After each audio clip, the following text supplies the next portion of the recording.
I would like to file a motion to have charges all dismissed due to the Speedy Trial Act. And I don't think it's very fair that with having to go against people that have 8 years of schooling versus my hour and a half. Like, there's no way that will have 30 days to be able to study and defend myself from the time of this trial.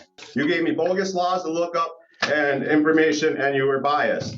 I would suggest you apply for a lawyer instead of just complaining about it. People of the state of Michigan versus Benjamin 07ST 226707ST and 162435FY. Concerning the matters then we were set over from last time. Welcome back. Guys, buckle up, because today we're looking at a court hearing featuring a sovereign citizen who somehow thinks the Constitution is a personal hall pass. This dude walks in like he's about to drop some ancient legal wisdom, but it's really just Facebook conspiracy nonsense sprinkled with fake courtroom confidence. At one point, he literally says a judge has no jurisdiction over his body. Like, so, you're physically in the courtroom. What do you think is happening right now? It's like watching someone try to win a chess match by throwing the board across the room and shouting, "I'm a king." Spoiler alert, that's not how any of this works. Judges have real power backed by centuries of case law, not vibes and TK talks. Let's all be honest. Should we start charging people extra court fees just for being confidently wrong? Let's go ahead and dive in. Mr. Downing, in regard to the underlying matters that are left open, has there been any progress? Your Honor, an offer, I believe, was extended to Mr. Martinez by letter dated June 8th, while he's been incarcerated in the jail. We have not heard what his response is, so I will leave it to Mr. Martinez whether he wishes to enter a plea pursuant to that on the 2 files he has to that offer, or seek an adjournment. All right, we're also here for sentencing on a number of contempt. So in regard to the 2 open charges, Mr. Martinez, and your proceeding here today in general, are you choosing to proceed without a lawyer here today? Yes, I am, Your Honor. So concerning the 2 files that remain open, 6707 and 7407, Ms. Cass apparently sent you another offer after we had court last time. Mr. Martinez, I have no idea what that offer is. The court is not part of any plea bargaining. You have both of these cases here. What is your position in respect to whatever they sent you? I would like to file a motion to have charges all dismissed due to the Speedy Trial Act.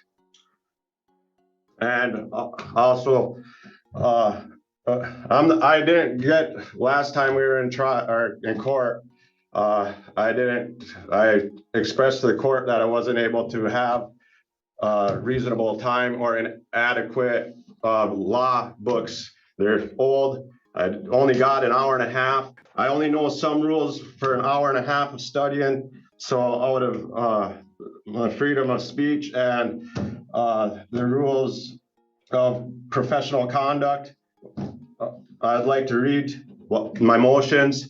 All right, go right ahead.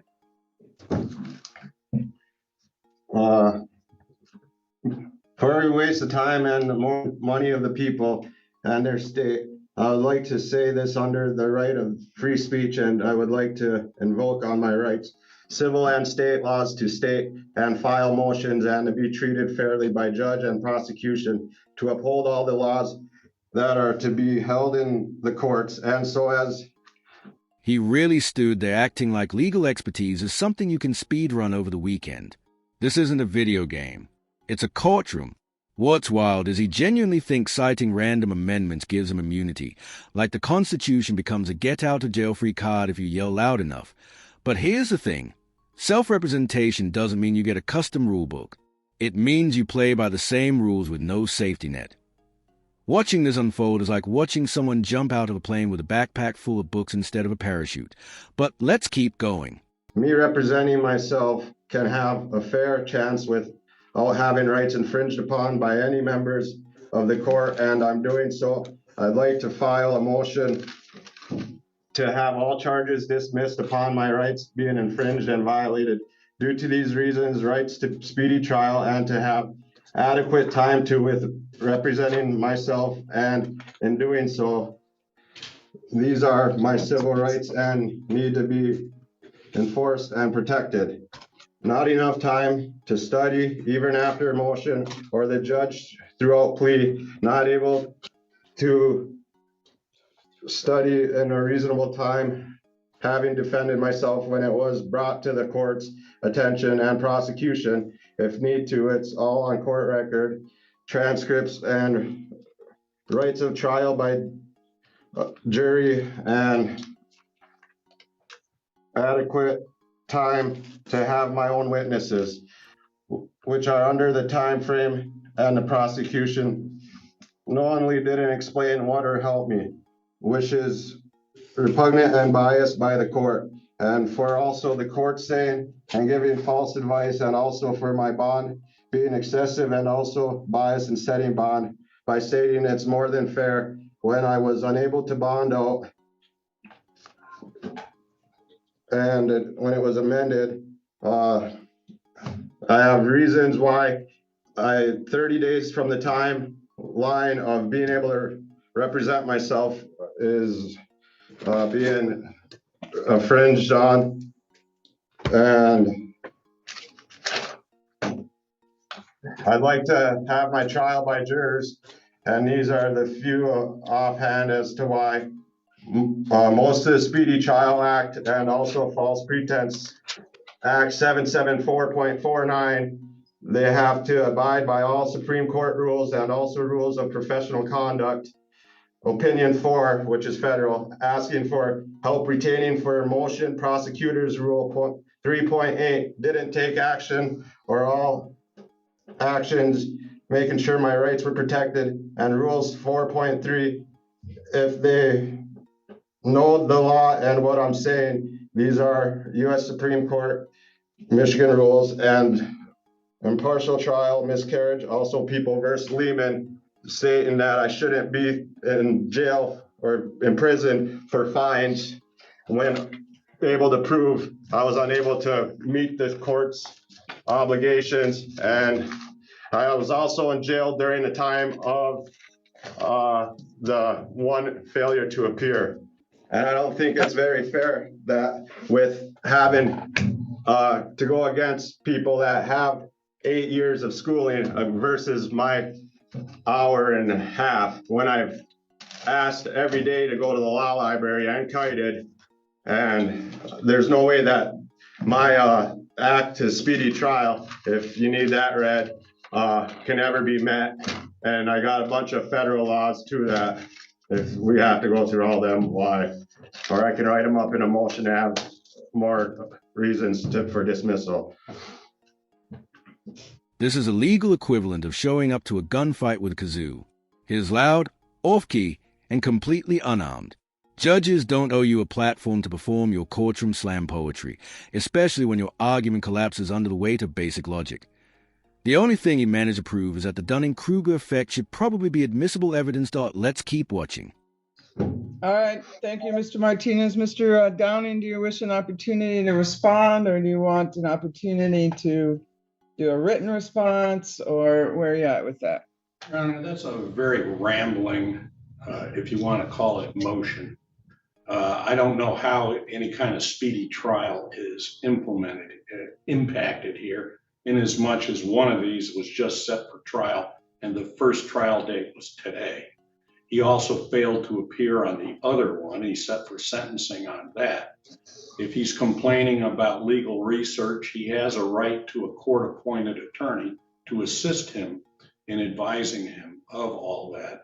I do note the record 2 handwritten responses from Mr. Martinez in response to Ms. Cass's offer letter asking to discuss the offer with her. It says nothing in there about speedy trial or anything of that nature, to the extent that he's setting himself up or trying to set himself up for these objections. I don't think there's any basis for it whatsoever. But if the court would like a written response, we would need a transcript of what he has rambled on about here in order to decide what it is exactly he's arguing. All right, in regard to the matter, we've spent a good hour and a half or more on the record. I think it was last week, maybe the week before. We went through a whole plea colloquy. We got down to the end, the deal had been made. He decided at the last minute then he wanted to have a trial. So we set this matter over to today's date. He didn't want a lawyer then, he doesn't want a lawyer now, yet you want to complain that you don't have access. You're going up against people with 8 years of education. Which is it, Mr. Martinez? You want to represent yourself or you want a lawyer? I want to represent myself, but I also was given false information by some court officers that I wasn't allowed to have a standby counsel or have advice by a counsel. And I know there's also a federal law that says that I'm able to have third-party advice. So I like I said, I only got out for 2 days, really, the last 2 days. I don't know how I'm supposed to be able to study upon the law, which I stated last time that the law books are and pages are missing out of them. And I showed guards that last night. Like there's no way that will have 30 days to be able to study and defend myself from the time of this trial. And it states that there's a federal law that, and if you want to see the Speedy Trial Act, I have it right here. I can read it off. Pretty familiar with that. I've been at it about 35 years now. Okay. So in regard to the matter, Mr. Martinez, your motions are denied. In regard to your lack of a speedy trial issue, the following is my finding. One, first off, I'm going to sentence you on all of these failures to appear in contempt of courts. Last week, you had the opportunity. I dismissed and purged 2 of them. If you pled on 2 of them, we got through the whole plea colloquy on that. And oh, you didn't want that either. So then we went through the hearings and I found you guilty of 4 contempts because you failed to appear 3 times and you haven't paid. We're looking at a what, 2016 case that you still haven't paid on. So this is my sentence. You want to say anything in respect to your failures? Watching this is like seeing someone try to escape a maze by headbutting every wall. Loud effort, zero direction.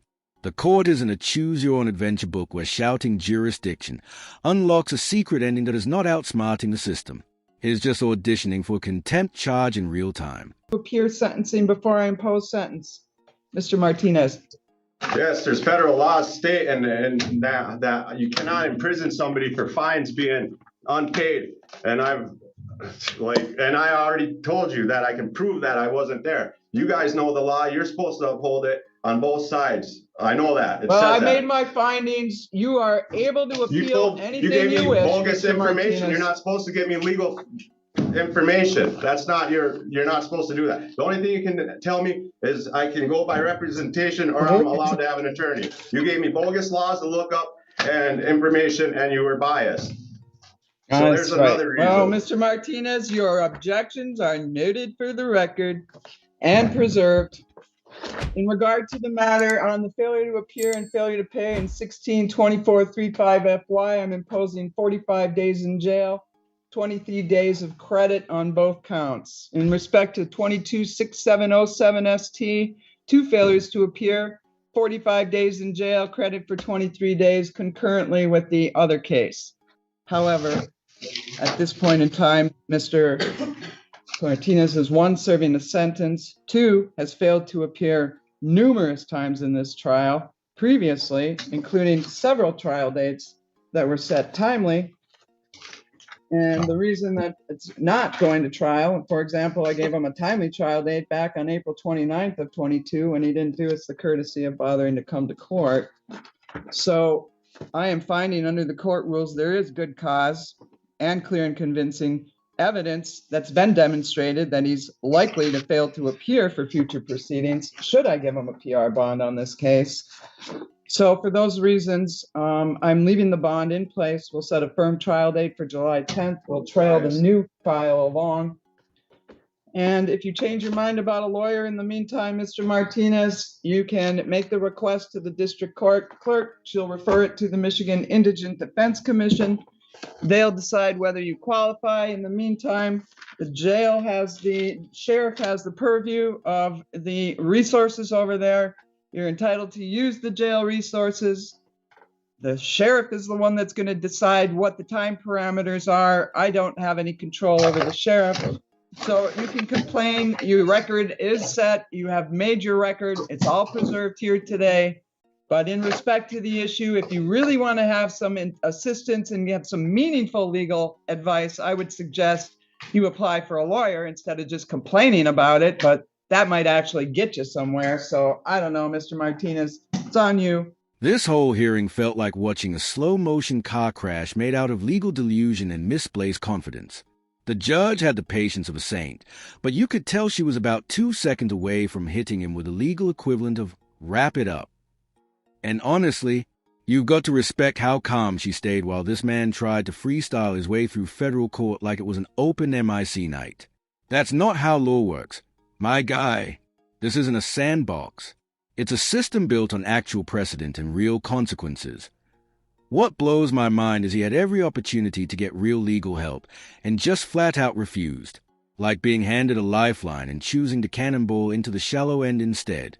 The courtroom isn't a stage for enter-government improved. It's a place where your decisions directly affect your freedom. And courts can punish this kind of behavior. Bogus filings, wasting time, disrespecting the process. All of it can lead to sanctions, contempt, and even jail does, like showing up to surgery with a YouTube medical degree and wondering why things went sideways. Anyway, I could rant about this forever, but I'll kick it over to you guys. Drop a comment and let me know if you think this guy actually believed what he was saying or if he was just trolling for attention that I post these courtroom breakdowns every day. So if you're into legal chaos and unintentional comedy, hit that like button and subscribe. Thank you so much for watching, and I'll catch you in the next one.